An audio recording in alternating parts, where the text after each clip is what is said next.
Saya akan membuka pengantar sosiologi ini dengan sebuah kisah food travel, wisata kuliner ke negeri tirai bambu Cina.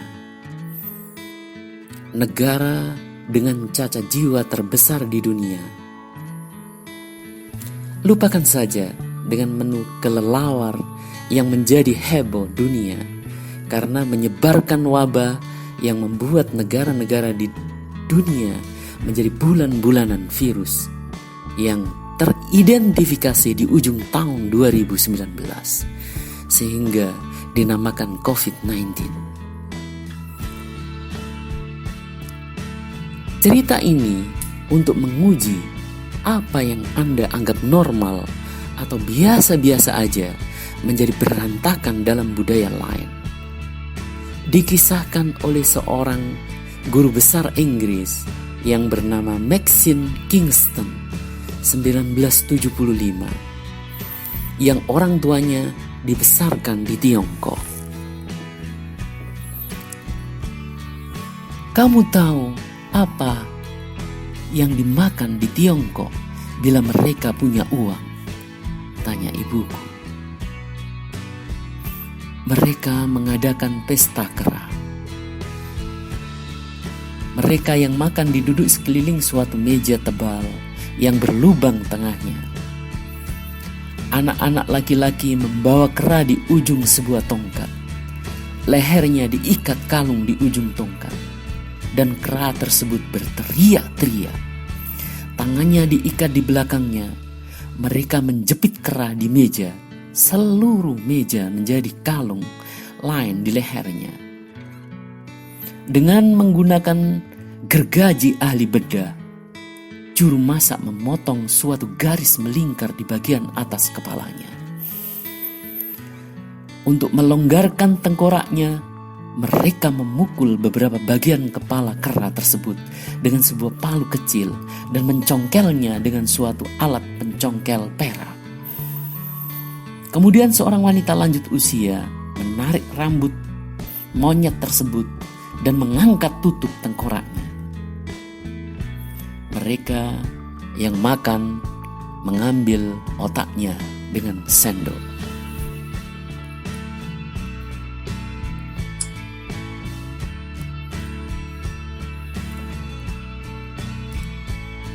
Cerita ini menjadi jendela lain yang membuat kita kaget apa yang selama ini tidak pernah ada dalam panorama jendela kita.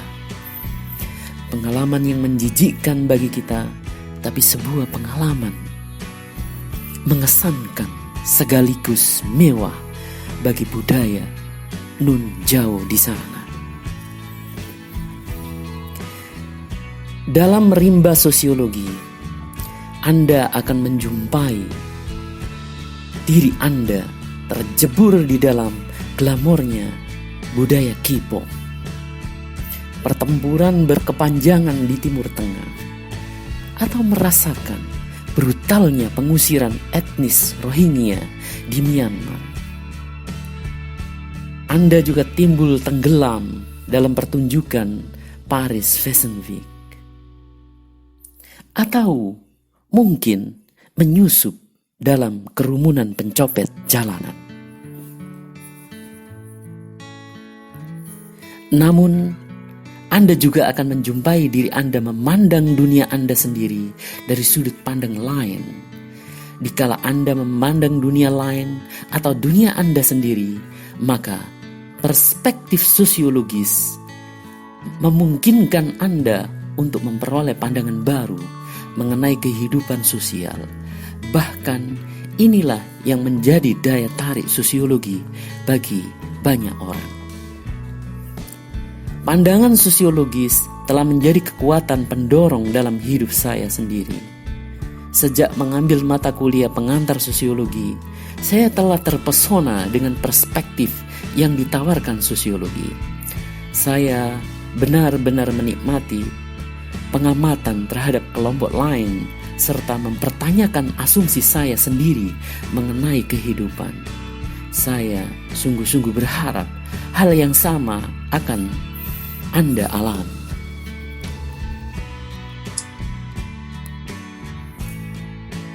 Selamat datang di Sosiologi. Saya mencintai sosiologi sejak saya remaja. Dan saya harap Anda menyukainya juga. Sosiologi mengagumkan karena sosiologi merupakan kunci untuk dapat memahami kehidupan sosial. Jika Anda suka mengamati dan mencoba untuk mengerti mengapa orang-orang melakukan sesuatu, Anda akan menyukai sosiologi. Sosiologi memungkinkan Anda untuk melihat apa sebenarnya yang terjadi di balik layar kehidupan sosial yang Anda lihat. Materi dalam sosiologi ini berfokus pada seberapa dalam masyarakat dari kelompok di mana kita hidup memengaruhi diri kita. Kelas sosial sebagai contoh menciptakan suatu jalan harus kita tempuh dalam hidup. Bagi beberapa orang, jalan ini menuju kesehatan, pendidikan, dan penghasilan yang lebih baik.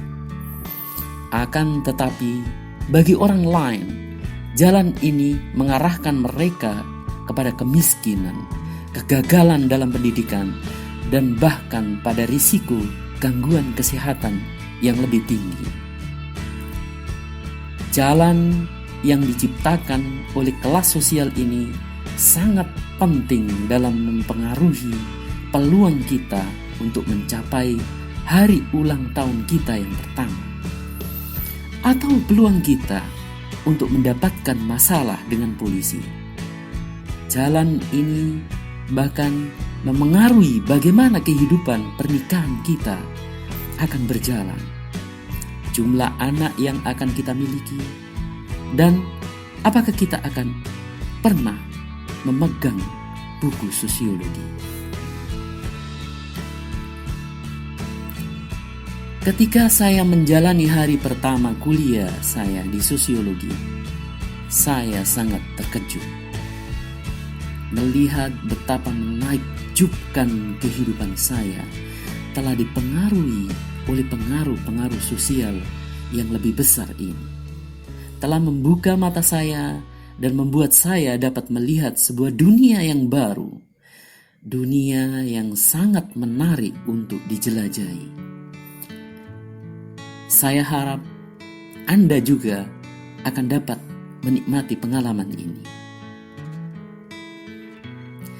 Dari bagaimana seseorang dapat menjadi gelandangan sampai dengan bagaimana seseorang dapat menjadi presiden. Dari mengapa orang-orang dapat melakukan bunuh diri sampai dengan mengapa wanita terdiskriminasikan di semua sisi masyarakat di dunia. Sosiologi mengemukakan semua pertanyaan ini.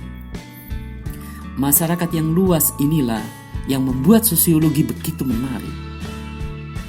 Kita dapat menggunakan sosiologi untuk memandang masyarakat dari sudut pandang yang lebih luas, seperti kelas sosial, gender, dan ras etnisitas, dan kemudian memfokuskan pada hal yang lebih khusus tentang kehidupan. Jika kita lihat bagaimana dua orang saling berinteraksi, entah saling bertengkar atau saling berciuman, kita dapat melihat bagaimana aspek-aspek masyarakat secara umum tersebut berpengaruh dalam kehidupan mereka. Kita tidak dilahirkan dengan insting. Kita juga tidak datang ke dunia ini dengan pengetahuan yang sudah tertanam sebelumnya mengenai bagaimana sebenarnya dunia kita akan berjalan. Ketika kita lahir, kita tidak memiliki konsep tentang ras, etnisitas, gender, usia, atau kelas sosial. Kita tidak tahu tentang sebagai contoh bagaimana orang-orang harus berperilaku sedemikian rupa hanya karena mereka pria atau wanita.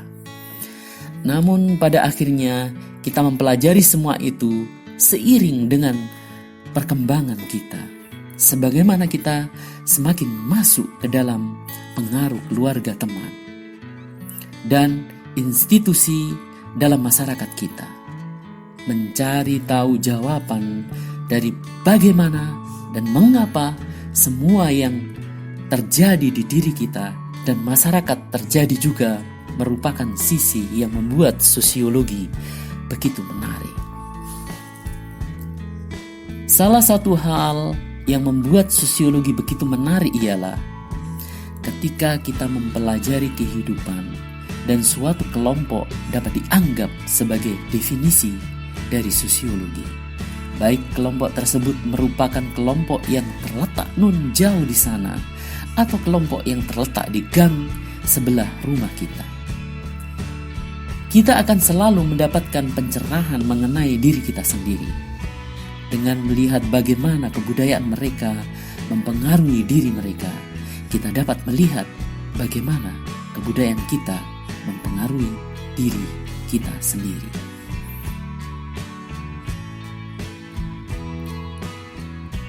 Sosiologi dapat menjadi bagian dari suatu penjelajahan intelektual.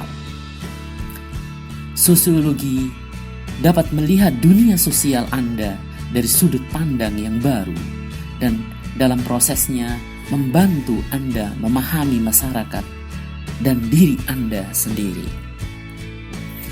Apapun jurusan pendidikan yang nanti Anda ambil, apakah itu sebagai perawat, guru, teknisi, astronom, dokter, sosiologi dapat memberikan pemahaman yang berharga mengenai hubungan sosial. Seberapa orang menggunakan prinsip-prinsip ini untuk membantu hubungan mereka dengan orang lain. Beberapa bahkan menggunakannya untuk mendapatkan kenaikan gaji dan promosi dalam pekerjaan. Seseorang yang saya kenal memulai karir sebagai penulis recehan. Kemudian ia berubah menjadi seorang kolumnis tetap di harian bergengsi di Amsterdam. Dapat bekerja dengan baik ketika ia mempraktekkan sosiologi. Saya mendoakan yang terbaik bagi proses belajar Anda di SMA Negeri 1 Babat ini dan karir Anda setelahnya. Secara tulus saya mengharapkan sosiologi dapat membantu Anda mencapai sukses. Sekali lagi, selamat datang di sosiologi.